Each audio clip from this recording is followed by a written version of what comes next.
Hey guys, I just want to do a little update on the JBL GTO speakers. We did the fronts, haven't even done the rear yet. I'm gonna get around to that. Um, but we did a decibel test and just doing the fronts, in comparison to another large company that a lot of people used, OEM Audio Plus, just because that one's plug and play. For sound decibels, it is louder. I do not know if it's better quality. I won't say that because I've heard great things from about OEM Audio Plus. What I will say is it's louder.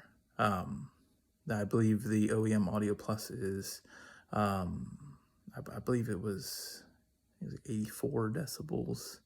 It was 89 decibels, so there's about a 5 decibel difference, which in that area is large. It's a large difference because the OEM Audio Plus is getting you an extra 5 or 6 decibels over stock. And there's about 5 decibels above that. So in noise, it's alone, it is louder.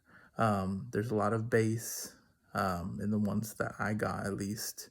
And to me, they sound fantastic. My wife, she's got a Subaru Forester, and on her Forester, she's got the Harman Kardon system, and the system sounds fantastic.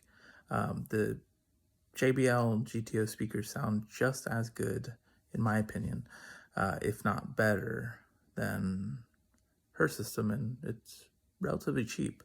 Not extremely cheap, but it's relatively cheap because you could do the fronts at first and then do the rears later.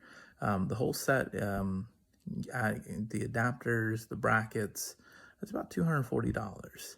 So by no means it's not cheap, but it's not extremely expensive either. You could do just the fronts initially, and it wouldn't cost you more than $150.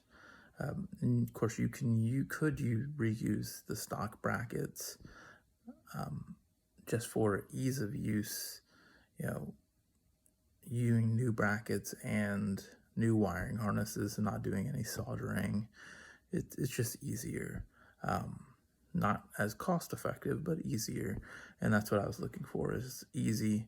But in comparison, it's still less than half the price of their system. So if you're looking for sound alone, the JBL speakers are awesome.